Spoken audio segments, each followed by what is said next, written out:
परमात्मा के नाम के तीन तत्व हैं, सत, चित और आनंद, तीन तत्व हैं। और हमारे जीवन में तकलीफ कितनी, हमारे जीवन में दुख कितने हैं? दैहिक, दैविक और भौतिक, तापा, ये तीन दुख हैं। ध्यान से समझिएगा, परमात्मा के नाम, परमात्मा के कितने तत्व? तीन, सत, रज और तम, ये तीन तत्व परमात्मा के। हमारे जीवन में दुख दैहिक, दैविक और भौतिक। हम जहां हैं ऐसे तो 14 लोक हैं, 7 नीचे और 7 ऊपर, यही 14 भुवन की सृष्टि है। लेकिन प्रमुखतः 3 को माना जाता है, जैसे स्वर्ग, मृत्युलोक और पाताल। तो लोक कितने? मुख्यतः 3। हमारे प्रबल शत्रु कितने हैं? हर जीव के दुश्मन कितने? बोले नाथ तीन यति प्रबल खल, काम क्रोध अरु मोह। बोले शत्रु कितने? बोले 3। तो बोले इनका विनाश कहां होगा? हमारा जीवन कैसे है? हमारा जीवन बीत रहा है तो किसके प्रभाव से बीत रहा है? अर्थात यह कह सकते हैं कि हम किसके बंधन में जी रहे हैं? अभाव, बहुत ध्यान से समझिएगा, अभाव, उसके बाद प्रभाव और तब जाकर स्वभाव। ये 3 हैं, इनके अंतर्गत हमारा जीवन है, इन्हीं के अंतर्गत है ही है। जैसे कोई गरीब आदमी के सामने अगर जज साहब आकर खड़े हो जाएं तो थोड़े दिन 1-2 बार आएंगे, तो वो जब कुछ दिन तक रहता है तो अभाव बस उनको उनके सामने झुकता है। क्यों? क्योंकि भाई वो डीएम साहब हैं, जिले के मालिक, हम अपने घर के मालिक हैं, तो हमसे तो बहुत बड़ी पदवी है, तो उनके सामने झुकता है। लेकिन थोड़े दिन बाद हम उनसे छोटे हैं, इस अभाव में झुकता है। दूसरा कारण, यह डीएम साहब हैं, जिले के मालिक, इस प्रभाव से झुकता है और कुछ दिन बाद वो स्वभाव बन जाता है।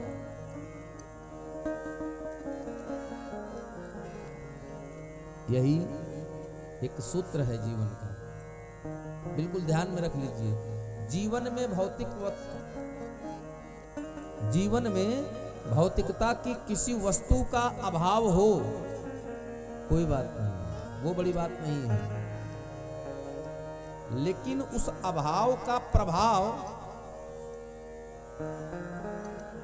आपके मन पर हावी ना हो, ये जरूरी, ये बड़ी बात है। तो इनका नाश कहां होगा?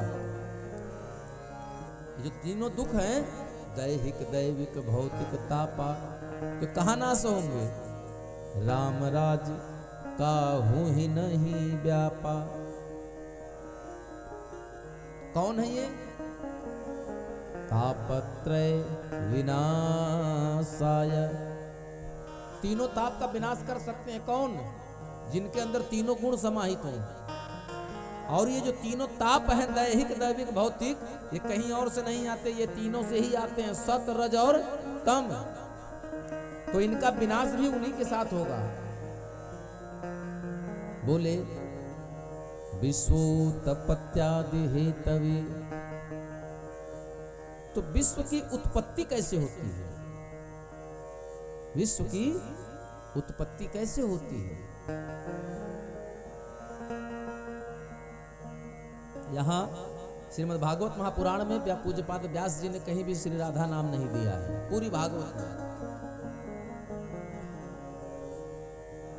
श्रीमद् भागवत महापुराण के 18,000 श्लोक में प्रत्यक्ष रूप में कहीं भी राधा नाम नहीं आया है।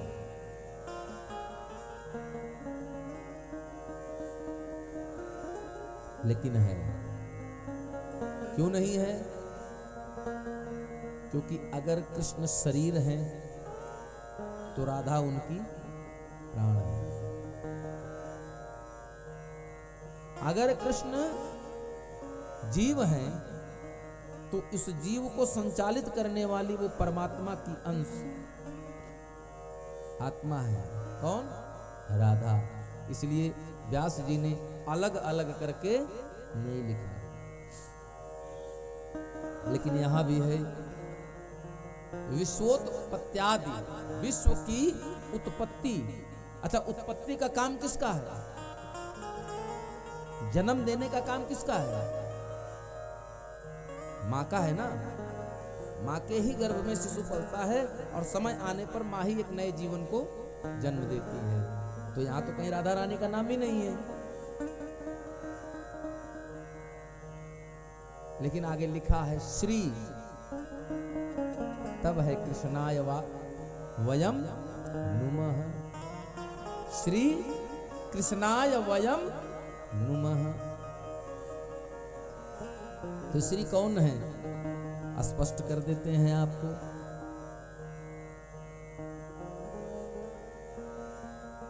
श्री सीताराम गुणग्राम पुण्यारण्य विहारिणो। श्री सीता राम गुण ग्राम पुण्यारण्य, माने पुण्य ऐसे पुनीत वन में विहार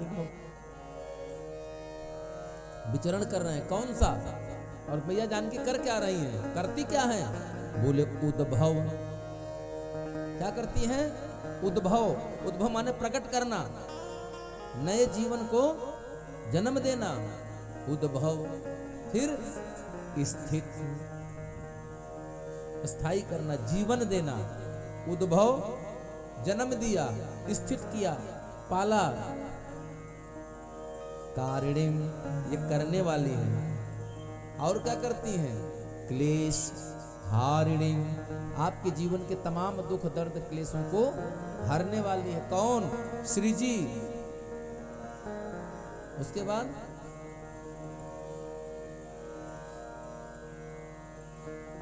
सर्वश्रेयस करीम न तो हम राम बल्लभा। ऐसे मैया जानकी के चरणों में हम नमन करते हैं। वही बात यहां लिखा, सच्चिदानंद सतचित आनंद। ऐसे करोड़ों अनंत विभूषण से विभूषित हमारे श्री ठाकुर जी महाराज के श्री चरणों में, जो कि स्वयं इस परम इस विश्व की उत्पत्ति, पालन और संहार के कर्ता हैं, ऐसे भगवान कृष्ण और आप जो कि प्राण वल्लभा श्री श्रीयाम यानी श्री जी राधा रानी के युगल चरणार बिंदु में आप समस्त भक्तों के साथ इस दास का भी प्रणाम स्वीकार हो। बोले वृंदावन बिहारी लाल की। हम लोग दुनिया की चमक में भूल गए हैं। क्या भूल गए हैं?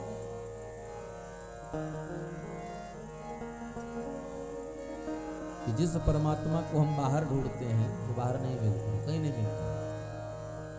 जिस भगवान को हम बाहर ढूंढने जाते हैं वास्तव में बाहर मिलता नहीं है, कहीं कहीं नहीं मिलता, किसी बाजार में नहीं मिलता।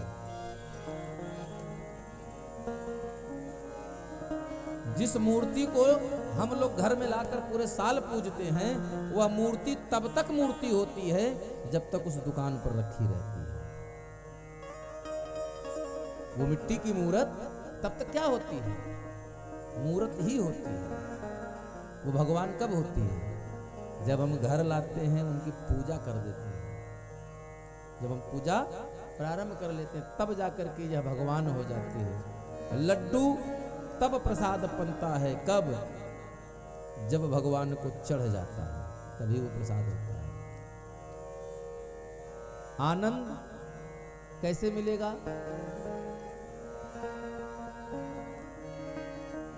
परमात्मा का प्रथम तत्व सत्य माने सच्चाई। तो सच क्या है? क्षिति जल पावक गगन समीरा अपंचर चितायः अधम शरीरा। छित जल पावक गगन समीरा, यही 5 सत्य है, बाकी सब झूठ है। अगर झूठ न होती तो इन 5 से बनी ये हमारी मिट्टी की शरीर एक दिन में खराब हो जाती है। हो जाती कि नहीं हो जाती है? ये मिट्टी की शरीर,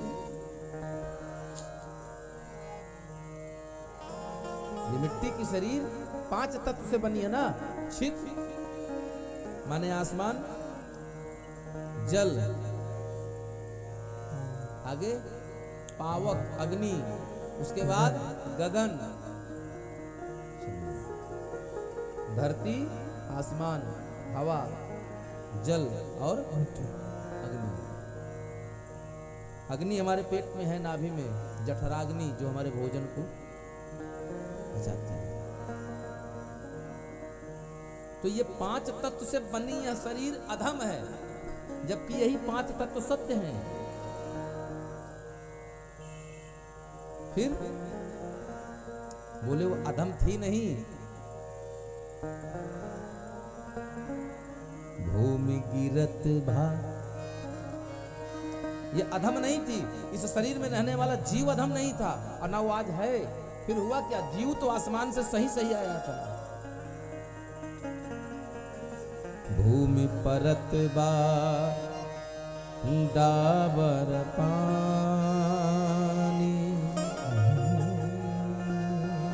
जिमि जीवहि माया लपटानी।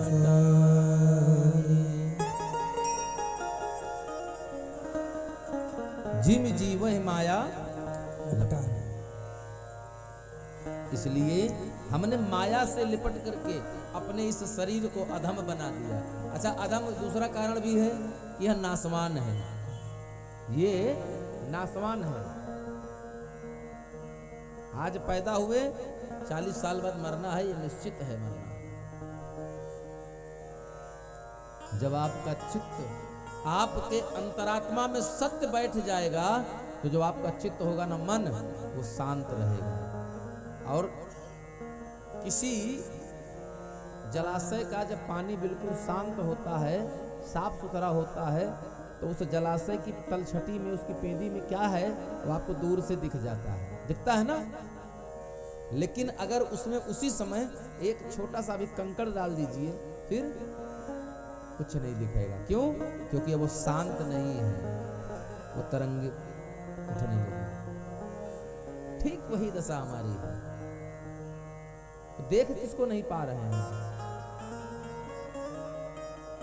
कस्तूरी कुंडल बसे मृग ढूंढे वन माही, ऐसे घट घट राम है दुनिया देखे नाही। ऐसे ही घट घट राम है दुनिया देखे ना। क्यों नहीं देख रही है? क्योंकि मन में कामनाओं की तरंगे उठ रही हैं। और जब जल में तरंग उठती है तो कुछ दिखाई नहीं पड़ता।